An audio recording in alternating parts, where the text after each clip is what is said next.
Okay, brilliant. Hi, everyone. Thank you so much for joining us. My name is Dr. Kate Crossland, and I am one of the co-leads for the Palliative Care Sustainability Network, which I will tell you about in a minute. And I will also just introduce a couple of my colleagues. So I've got Paul Fraser with me, who's one of our other co-leads. He's based at Hospice UK. And then we should have Angela Hayes joining us, who is based at the Centre for Sustainable Healthcare and is a nurse by background, who is our third co-lead. Please introduce yourselves in the chat, and there'll be lots of opportunity for questions as well. And Paul and Angela are going to help me monitor that. So yeah, put your questions in there as we go along, and I'll make sure we've got time for those at the end.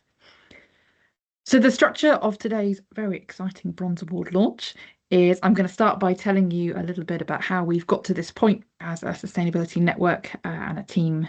So I'll tell you a little bit about the story so far. Then we're going to hear from some of the palliative care organisations that have been working with us up to this point as part of our pilot scheme. And then I will reveal all about what we're going to be doing over the next 6 to 12 months and how you can get involved with the launch of our bronze criteria available to all. And then I will tell you a bit about the next steps from there. And then, yeah, as I said, we should have about 15 minutes for questions at the end. So the story so far. So we launched a palliative care sustainability network amongst a few of us who were interested in how, as a palliative care field, we might deliver more sustainable healthcare. We launched that back in around 2021, which was the year of the COP26 climate conference in Glasgow. So that was a really big, inspiring event that happened.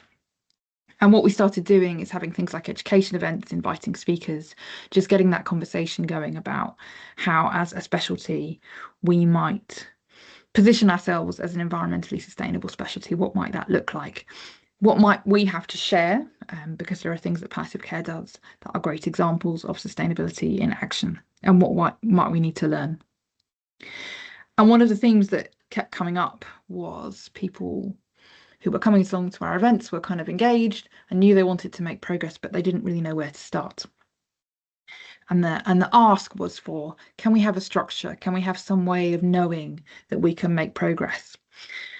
So we took that as the co-leads and we said, okay, we'll go away and we'll have a think about how we might support our members to do that. And we looked at a number of different models. So we looked at, for example, the Green ED structure that some of you might have come across. We looked at things like greener practice. We looked at other examples. So the Renal Sustainability Network, which has a kind of champions model. We tried to think what would fit within our field, what would help us where we've got NHS organisations, we've got hospices. How can we pull something together that will help teams to make progress to reduce their environmental impact? And we also wanted to make sure it's sat alongside what organisations already had to deliver and already had to do. It wasn't something else, something on top of. It worked alongside. And one theme that came up, which some of you will probably kind of recognise, is that sometimes there would be a really key individual who would be really motivated and would drive environmental sustainable practice in an organisation, and that would be wonderful and exciting, and then they would move on and that progress would be lost.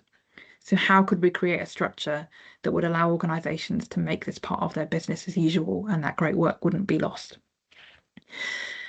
And it will come as no surprise, the clue's in the name, that what we came up with was the Greener Palliative Care Award. We developed this structure that moves you through bronze, silver and gold, which I'll speak about in a second, and covers around 7 domains. And we pick those domains to cover the breadth of what palliative care organisations do. So medicines, models of care and patient pathways, of course, is our core business. It's what we do. But that happens in the context of a wider team and a building and the ways in which our staff get to work and the things that we use within that organisation. So we tried to cover all of the aspects that we might need to consider.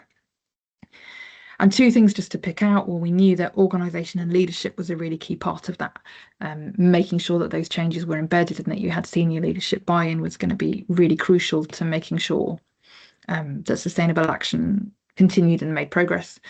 And we knew that engagement needed to be a theme, that we needed to bring our staff along with us, but also our patients, our service users, our fundraisers, everybody within those organisations. So these are the domains that we came up with. And we launched this as a pilot. So back in towards the end of 2024, we asked for expressions of interest. And then in around February and March, we moved forward with initially 10 pilot sites. We haven't managed to keep all of our pilot sites. That's one of the learnings from our project.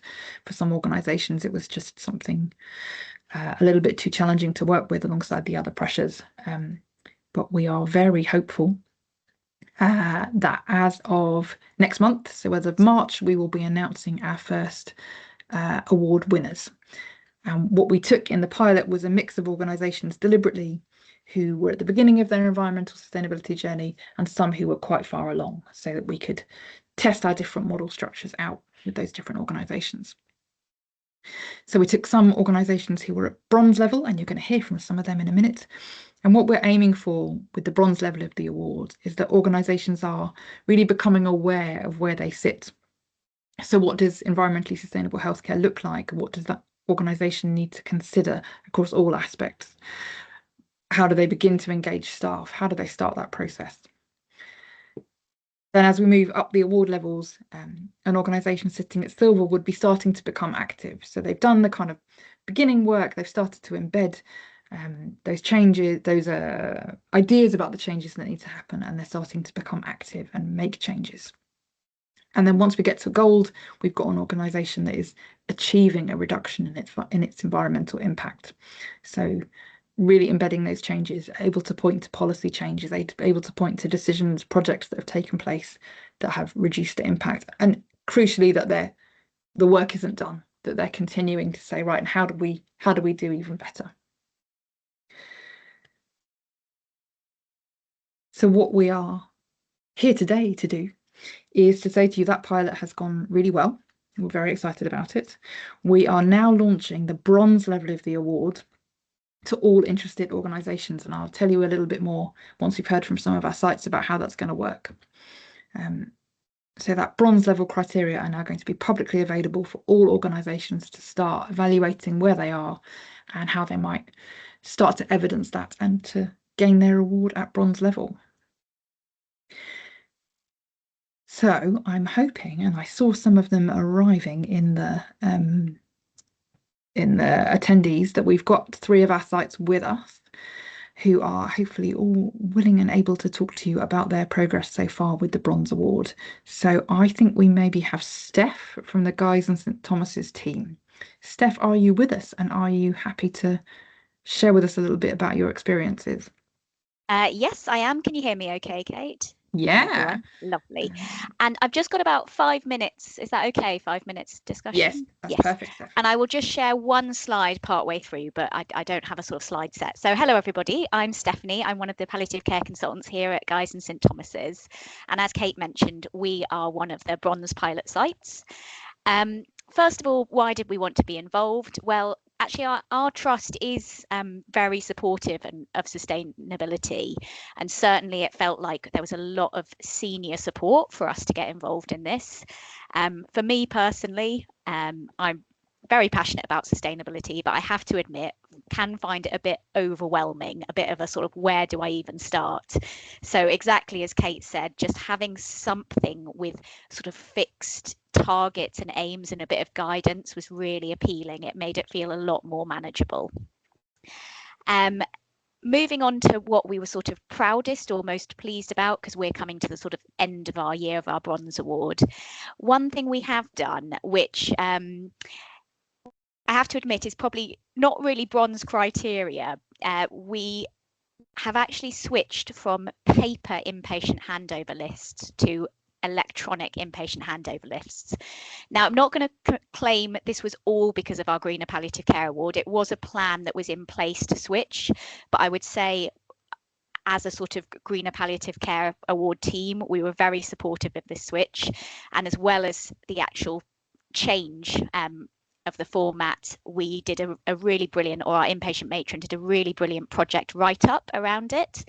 And I'm just going to quickly flash to a sort of summary of her write-up, just to sort of show, hopefully everyone can see that. So with this sort of changeover from paper lists to an epic handover list, what she calculated was every year we're saving 30,000 sheets of paper, 870 kilograms of carbon, £3,000, obviously very important to, you know, everyone who's very stretched right now, to show there's cost savings.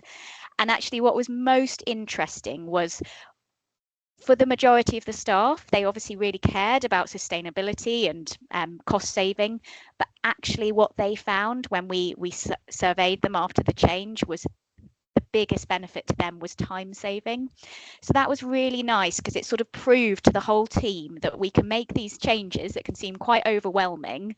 They can have huge impacts on sustainability, but actually they can also make people's lives easier. Because I think sometimes people think about sustainability as it might be a bit more work, but it actually can improve people's sort of efficiency. Then moving on to the challenges. So we're a really big trust, and I think one of the challenges is that we in the palliative care team don't have a lot of control over things like procurement, facilities and estates. So I think it was a challenge just trying to find out who was in control of that. There are already lots of different people at lots of different levels of the trust involved, and trying to work out who we needed to contact to get that evidence. So it took a little bit of time at the start.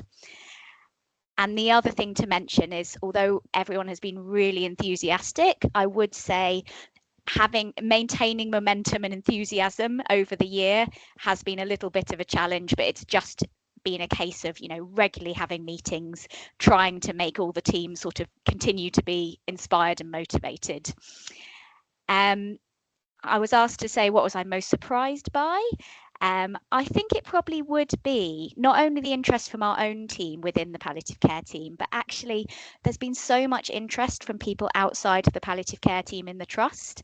I think sometimes in palliative care we're not the sort of flashiest speciality, but actually people have been really interested to find out what it is, and people have been really interested to support us, particularly sort of sustainability leads in the trust. They've been really helpful to give us evidence. So I'd say I was surprised by the amount of interest from outside of the team, and it's been really nice. And then finally, talking about next steps, well, fingers crossed we will be getting our Bronze Palliative Care Award in a month's time if all goes to plan. I think the next steps for us, we want to look a bit more at sort of anticipatory injectables in the community. It's obviously a huge topic and there's been some work already, but that might be our next step, looking at sort of medication wastage. So that is everything from me. Thank you, Steph. That's really interesting. Thank you so much for sharing. All right, I will head over to our next bronze team. And I think, is that going to be you, Marie? Hello. Yes, and also we've also got Natalie Webber, one of our doctors, here in the call as well. So I can talk a bit, and then maybe Natalie might have some other things she wants to add. So yeah, my name's Marie. I'm one of the nurse specialists in the supportive and palliative care team at University Hospital Southampton. So why we wanted to be involved, again, like Stephanie was saying, our trust is generally keen on improving things. Sorry, I've got a dry throat. Improving things from a sustainability perspective.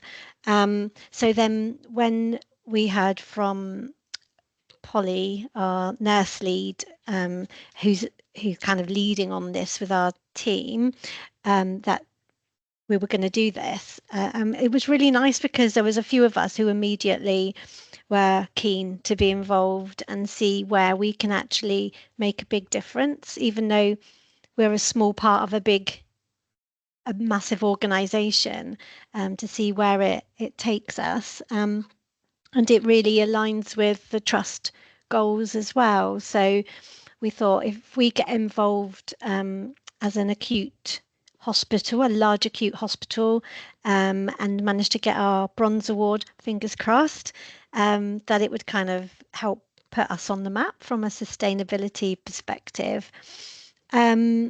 Things that we're proud of, again, as I say, I think the fact that we had a core group of us who immediately felt keen to be involved, and that we've really worked well as a team, worked together, overcome challenges together, And it's been quite daunting. So I think, to get as far as we have with all the different domains has been something to be really proud of, because I think to start with, it felt quite overwhelming, and we didn't know where to start.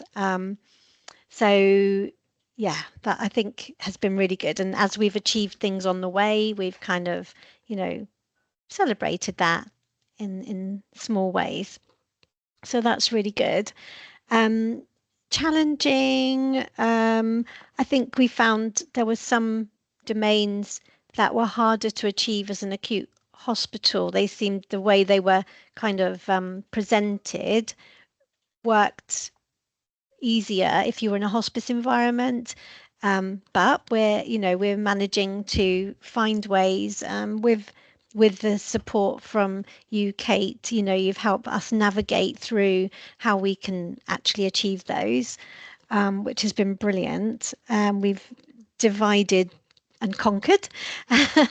One of the things which I was involved in, which I really did find a massive challenge, was the life cycle analysis aspect. I think I was going a bit on the wrong track to start with, but again, I think the key thing to share with others who haven't started this yet is that to kind of link back with you, Kate, at regular intervals to get feedback on what you're doing, because that really helps get you back on the right track. And now I feel personally really proud of the amount I've done on the life cycle analysis side of things, which I never thought I'd end up doing in this role. Looking at mouth care, sponge swabs. Um, and it surprised us to see how much you can link palliative care with sustainability. Once you start, initially it all feels, as I say, quite overwhelming. And how does that really link with what we do? But actually, there's loads of ways that we've managed to make changes, even small changes. So that's kind of been surprising, but yeah, exciting at the same time. From a next steps perspective, we've recently agreed our team goals, and sustainability has its own goal within our team now. So it's actually defined there. So in any new staff coming into our team, there'll be an expectation to work towards a more sustainable palliative care. Moving forward. So I don't know if Natalie's got anything else that she wants to add to that. No, I would say, just to that last point, I think that's probably the most powerful outcome from this last year, because our team goals was something that as a team, it was a consensus decision as to what should be our priorities moving forward, and only a small proportion of our team have been involved in the Greener Palliative Care Award. But I think that really speaks volumes for the kind of roll-on impact that it has had to our wider team. And I definitely, being someone that's only been in the trust for just over a year, I think being part of this project has really opened my eyes to, I think, what Marie alluded to, the fact that sustainability in palliative care, because we are an advisory service, crosses the whole trust. And actually, whilst we are a small cog in a very big wheel, actually us championing sustainability means that we are there everywhere in the hospitals championing sustainability. And I think that will, in the long term, have a really positive impact at UHS. And I think the response to our small initiatives that we've started and the raising awareness has been incredibly positive, which is, I think I was quite surprised by that, actually, the impact that we could have as an advisory service in such a big university teaching hospital. So that's been really lovely to see over the last year, and hopefully we can take that forward by working towards the Silver Award. Brilliant. Thank you both so much. It's really interesting to hear like a little bit of a common theme there, isn't it, about that impact being even wider than we might have imagined. So that's wonderful. And Marie is making an interesting point there, which is one of the reasons we launched as a pilot initially, is we knew we wouldn't have the criteria 100% perfect. So that's why we invited 10 organisations to start with, and now we're sharing with you the refined version of the criteria that are now tried and tested. So let us head to Wales, where we have our team from Marie Curie, hopefully ready to speak to us. Yeah, lovely. Diolch yn fawr. And so, yeah, I'm Siwan. I'm medical director here at the Cardiff Marie Curie Hospice, and Tiff's a junior clinical fellow who's been working with us over the last year. And so we saw the call from the APM for pilot sites and went for it, and really pleased that we did. I would say it's felt very achievable to work, 12 months feels like the right time to achieve the standard set out. And it's been a great development opportunity. I think Danny, who was JCF with us for the first 6 months, and then Tiff over the course of the year, it's been great opportunity CV wise and development wise to get involved. I think another great thing has been trying to get people who wouldn't normally get involved in QIPs to get involved. So it's always been junior doctors resident doctors need to do their quips and looking for projects. So it's been great for that. So we've had a great project on deprescribing and another great quip on syringe driver battery life.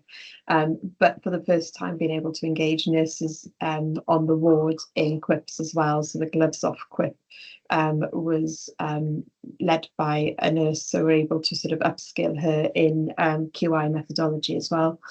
And just getting our greener forum together, it was great to get these sort of unusual suspects. I suppose it's not the same people that go to all the governance meetings. There were new faces, quite a few from fundraising actually, who were really interested and took the call to attend, and quite a few of our AHPs as well as doctors and nurses as well. So that was great.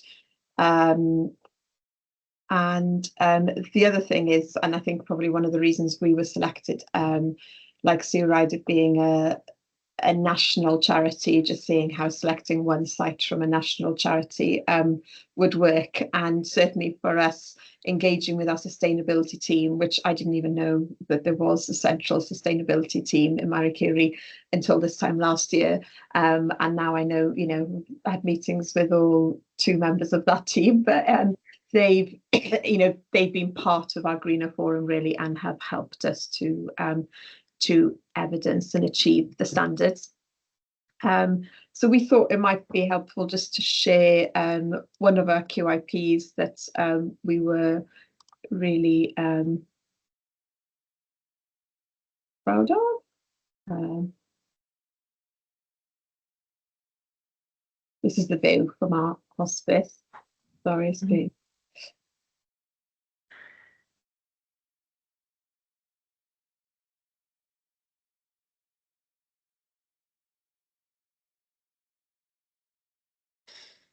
Can you see the slides?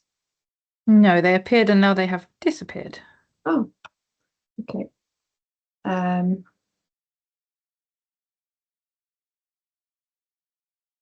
We saw your lovely view and then it went again. I'll try again. Otherwise, we'll talk through it if we can't get it up. While you're trying, I will just mention, because I can see there's a few children's hospices in the chat, and while we don't have a children's hospice speaking today, we did have one as part of our pilot. So you are most welcome here alongside the adult services. I think we'll just do it like, can you see it now? Yeah, we can see that, yeah. It's not in display mode, but it seems like it's throwing me out when I do that. So I'll pass over to Tiff, who'll just talk you through this project. Yeah, so as Siwan mentioned, we did 3 really interesting QIPs, and this one I think was a really good example of our intervention was quite simple, especially when thinking of sustainability, and even trying to make a change or a difference can be quite daunting. And with this project, we monitored the weekly glove box usage with our ward restock. We had a volunteer measure it every week, and we're still measuring it weekly now. And the intervention was just kind of sharing awareness of the Royal College Nursing Glove Awareness video. So it's kind of emailing that to all the clinical staff and sharing it with the nurses, and just briefly showing the run chart there, where kind of pre and post intervention, you can see on average the weekly glove box of 200 pairs of gloves reduced. And we actually got that to about 700 gloves a week that saved. And we just thought, yeah, we were really proud of the fact that it was quite a big change, quite a big difference, but overall not a complicated intervention. And that's when we helped our nursing colleague as well learn about QIP and support her through that as well. So it was really good for everyone involved. And then moving on to it, we then did like a life cycle analysis, which for us as well was like a brand new concept, and we weren't really sure on what it really meant. And I think we did chat to Kate quite a bit to try and check we're on the right path. I won't go through all of it there, but kind of at the bottom, it really neatly summarised that with our 700 pairs of gloves saved, it was about 39 kilos of CO2, which if you projected it over a year, it was about 2 tons of CO2 and the equivalent of a return flight from London to New York. And I think, again, it was just a really positive project for us. I think we've got our syringe driver battery and deprescribing one was really good as well. But I think it kind of gave us that confidence that we were on the right track and we were kind of doing the right thing. And I don't think it would have necessarily sprung to our mind without having been part of the project or awards initially. And I think having that positive impact kind of makes us feel more confident, I think, approaching new projects and trying to make more changes as well. Brilliant. Thank you so much for sharing. That's really lovely to hear. And yes, some of the standards at Bronze are deliberately there to kind of improve your confidence, to get you introduced to some of these concepts that you'll need as you move forward. So that's really nice to hear that you kind of weren't entirely sure, and then you kind of were able to not only upskill yourselves but to support other team members to do that. That's lovely. And also to hear from a hospice perspective, you know, I heard you mention fundraising and also that you had a volunteer helping with counting the gloves. So it's that whole team approach. Wonderful. All right, I'm just going to go back to my slides to tell you about what's happening next.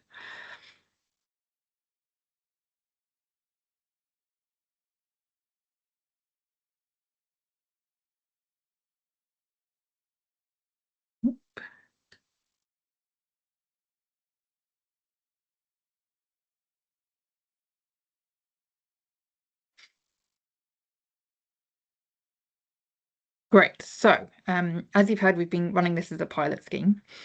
We are feeling confident that for the Bronze criteria, we have it cracked. We have criteria that work for our teams, that are tested, and that, fingers crossed, we will be awarding some Bronze awards next month. That'll be at the Palliative Care Congress, and then we'll be having an online celebration event as well. So I can now reveal on the right-hand side of your screen there, this is the full criteria for the Bronze Award. So split into those 7 domains. And obviously I'm not expecting you to read that, but you can see that it's not hopefully too overwhelming, fits on one side of A4. The most you have is, I think, 5 within the medicines and patient care domain to meet, and then so it ranges between sort of 2 and 5 criteria you need to meet for each category. That is fully available, and we will put that link in the chat at the Association for Palliative Medicine, who are one of our partners and are generously hosting information on their website. So you can download the full criteria from there. I'm going to go through one, so I'll go through the organisation and leadership standards just so that you can get a flavour for what they sound like and the kind of evidence that you might need to collect. And then there's time for questions at the end. If you want to go and have a quick look at the website and download it and be looking at it and then asking me questions, please do. Okay, so this is the first one. So this is organisation and leadership, and there are 4 standards that we ask you to meet for Bronze at this level. So the first one is around setting up what we've called a green group, but you can call it whatever works for your organisation. Setting up a group to start looking at the actions that you need to take, and to make sure that we embed that within the organisation, we ask you to have an approved terms of reference that includes the aim, if you don't have it already, to develop a sustainability or a green policy or plan. And then you can see there's some examples of the kinds of evidence we might ask you to provide to show that that's happened. Then we ask you for the second one to make sure that you've got the leadership commitment required to keep that group going by having a senior leadership team sponsor or champion as part of that group. And what you'll see if we were looking at the silver and gold criteria is that that then becomes someone from the board level of your organisation, making sure you've got that commitment at the next level up of management as well. And then we need you to share that with your staff so that they know this is a core part of your business. So we ask you to include sustainability in your staff induction at whatever level and however that feels appropriate within your organisation, and that you display that organisational commitment in your job adverts so your joining staff know that this is a core part of what you do. And then the final one in organisation and leadership is that we ask you to start talking to the staff that you deem it appropriate about what the reasons are, what is the why behind this, what are the national requirements to make sure that we're looking at sustainability, what might be your regulatory requirements, what might be your professional body requirements. And the one that I always talk about, but I know it's not relevant to all, is the CQC sustainability standard as being something that you will be measured and assessed against. But you could look at the NMC's guidance, you could look at procurement guidance, you could look at all sorts of things that are relevant to your team. So that just gives you a little flavour for, at the bronze level, what we're asking you to work towards and how we're asking you to evidence that we can say, yes, you are working at this level. So what support are we offering as we come out of this pilot phase? So what we did during the pilot phase for our learning and to mentor our sites is we met with those sites regularly, sort of according to their needs, and we provided email contact and structure as well. Now that was for 10 sites. At the moment, we're entirely run by volunteers, although that may change. So we're not able to offer quite the same level of support. What we are offering, though, and this is on the Centre for Sustainable Healthcare's resource page, is examples of what organisations have submitted already in terms of evidence. So you can see some examples there, and we're adding to it over the next sort of few weeks as well. So you'll be able to see what's an example of a project. I need some inspiration. I need to see what level you're looking at. So that will all be there available for you to see. We will continue to be offering what we've tended to call sharing practice sessions. So online learning events where we get together, we'll have a theme. We may have a speaker who's either external or who's one of the organisations that's undertaken a QIP or done some work on this, might be one of our pilot sites. And then we will have an opportunity to talk together about how we're working on that. So we'll continue to support by arranging those events. And we will always be at the end of an email if you've got questions or queries. And one of the great things about being part of the network, and I will show you how you join the network in a minute, is we can support each other. So it might be that you can post a question in the network chat and another organisation might say, oh, well, we've done this or we found this resource.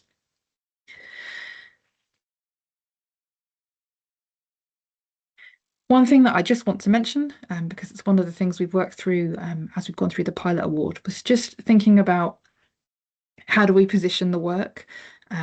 We talked a little bit about whether we might charge for an organisation to be part of our model, and we've decided at the moment that that isn't something we want to do. We want to be able to promote sustainable action free to all.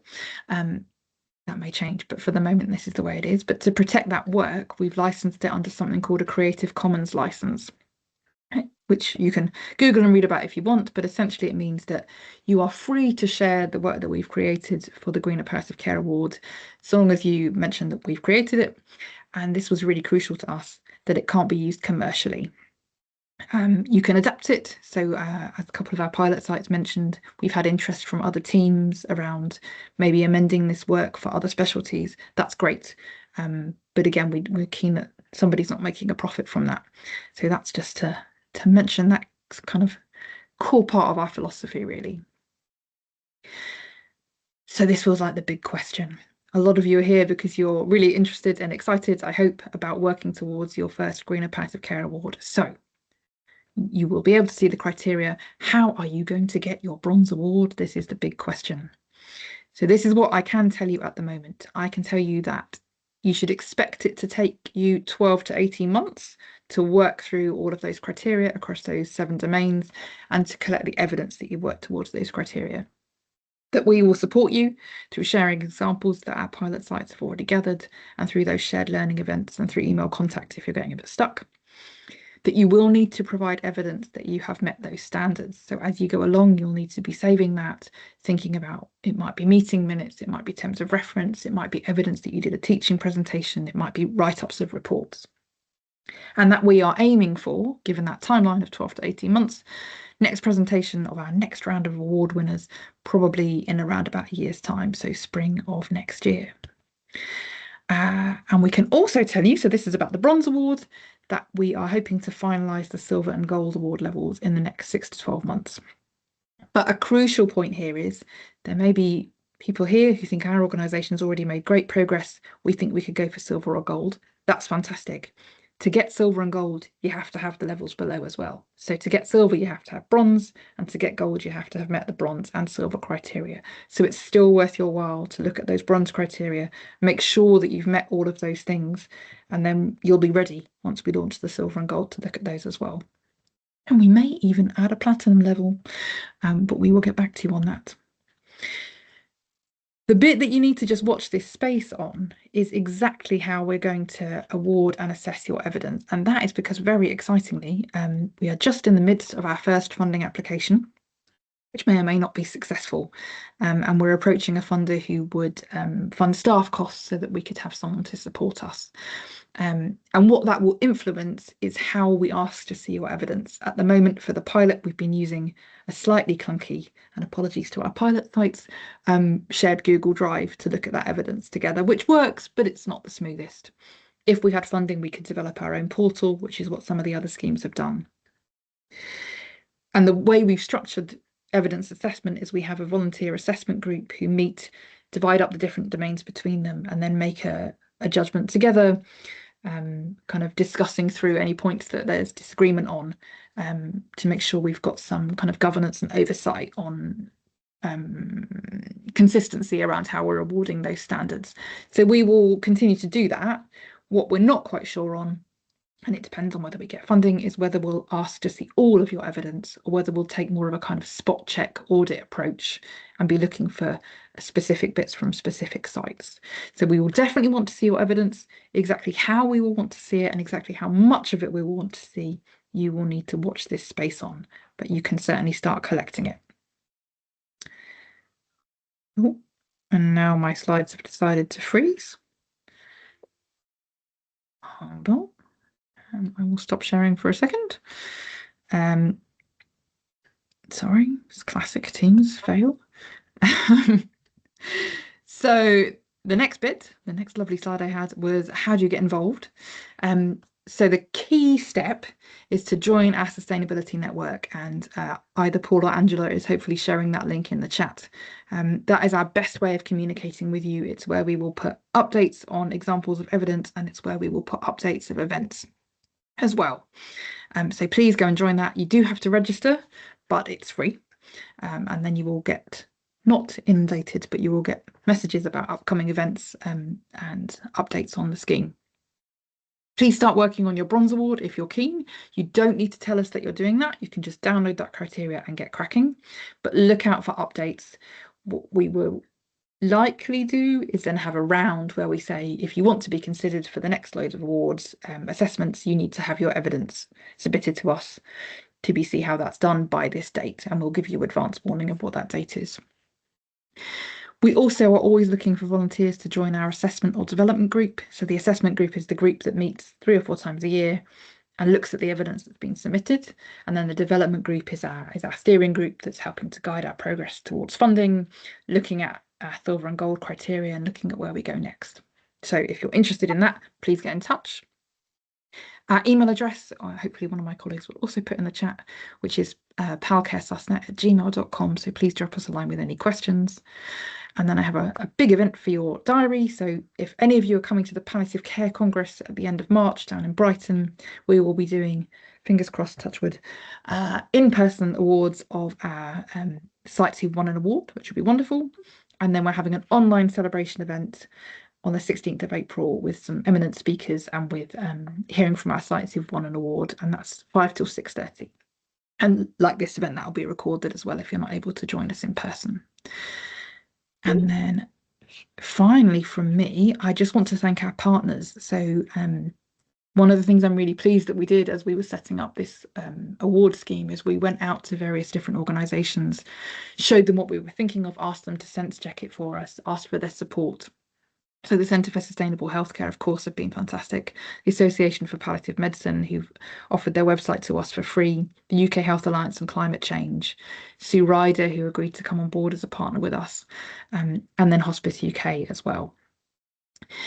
And what I'm going to do now, while you all think about any questions that you might have for the last 15 minutes, is I'm going to hand over to Paul Fraser. He's one of our co-leads who works within Hospice UK, who's just going to tell us a bit about some exciting things that are happening there. So think of your questions and Paul will just tell us a bit about Hospice UK.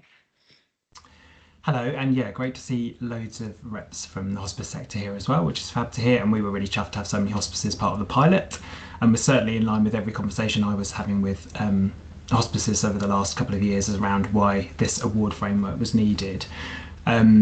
So a couple of announcements from us. We do have our own environmental sustainability network that we run on Teams as well. We don't meet, but it's like a Teams forum that people can pose questions on as well.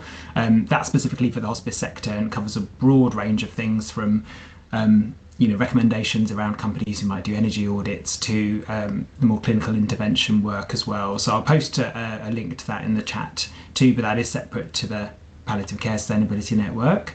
And then also excitingly, we have just secured as Hospice UK some funding with the Screwfix Foundation. So we've secured £100,000 that's going to be made available, and they hope to fund around about 10 small capital projects. Now, they aren't specifically around environmental sustainability, but they would welcome, or we would welcome applications that you as a hospice, and this is unfortunately just only eligible for the hospices, but as a hospice, if you wanted to do a small capital project around solar panels or something on the fabric of your building to improve your efficiency or environmental impact, you can apply for one of those bits of funding as well. So I'll paste both those in the chat here. And yeah, please do shout if you've got any questions on those. I'll put my email address, my Hospice UK email address in there too, so anyone can contact me about those separately. Lovely, thank you, Paul. So I think both Angela and I have responded to one of the questions in the chat, which is about hospice teams. Anna, I can invite you if you want to just sort of say that question out loud. But you don't have to. Oh yeah, I'm happy to. Hello. My sustainability work is predominantly hospital based, sorry, not hospice. So it was just asking whether it could be sort of localized changes to the palliative care team or whether you expected it to be sort of wider within the hospital trust. Yeah, no, that's a great question, Anna. Thank you. And one of the challenges for palliative care as a specialty was, of course, we cover hospice, community, which might be hospice or NHS and NHS. So when we were designing the scheme, we were really mindful to make sure it was applicable to everyone, and children's hospices as well, which particularly when it came to some of the prescribing, deprescribing stuff has been challenging from that perspective as well, to make sure it's relevant.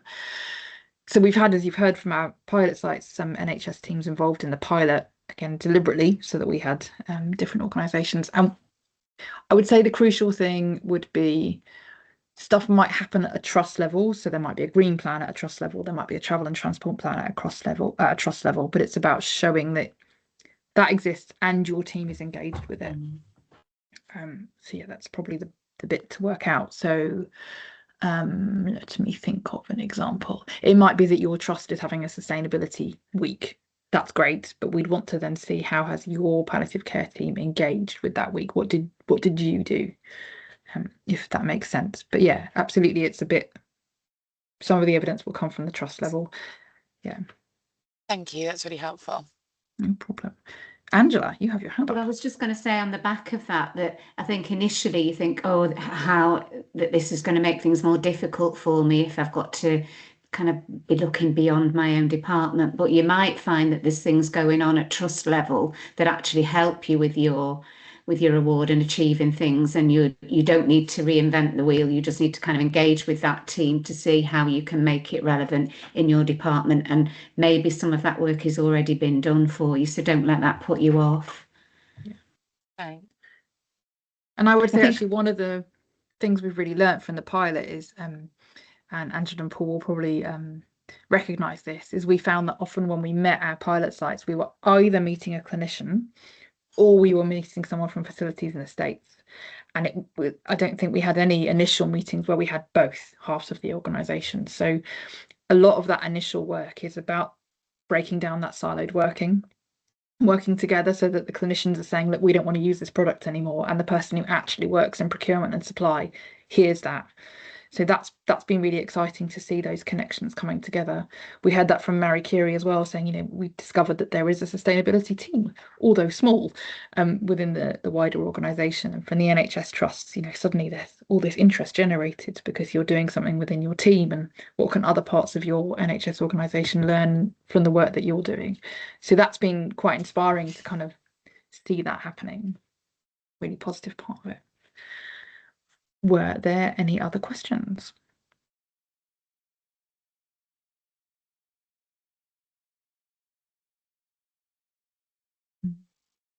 Angela, yes. So I have a question if nobody else does. I don't want to hog it if other people have got burning questions. So I'll just sit quietly in case anybody else wants to. Should I speak? Well, yeah, go for it. Yeah. Okay. It was Marie. I wanted to know, in your when you presented, you said about some of the challenges that you felt were more difficult, bearing in mind you worked in a hospital setting. And I wondered, so you talked about your life cycle analysis, but other than that, I was just wondering what examples kind of come to mind.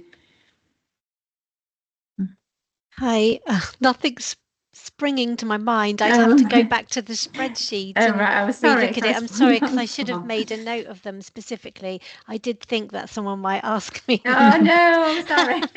What I'll do is, if there's anything else anyone wants to talk about, I'll just quickly look so I can pull something out, or in case Natalie's still on the call, she might specifically remember, but I'll have a quick look. Okay, sorry, Marie. That's okay, no, don't be sorry.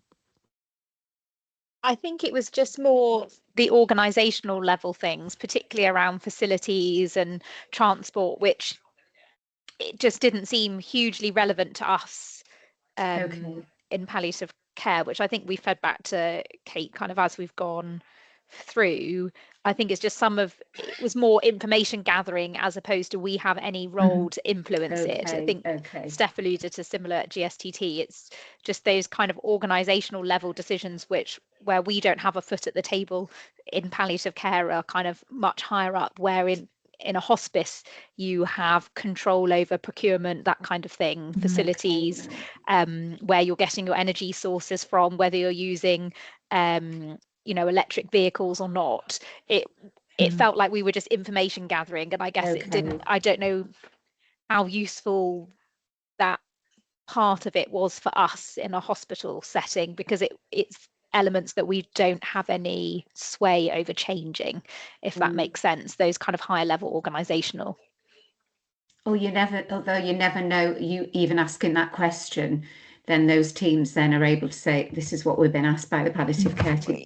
Well, I think more the feedback was, why should we be sharing that information with you? Really? Oh, that's helpful. Yeah, right. I think there was, particularly around facilities, I think it was that information isn't neat. We don't want to share that with you. Oh, how interesting, right. Mm-hmm. Thank you. That's all right.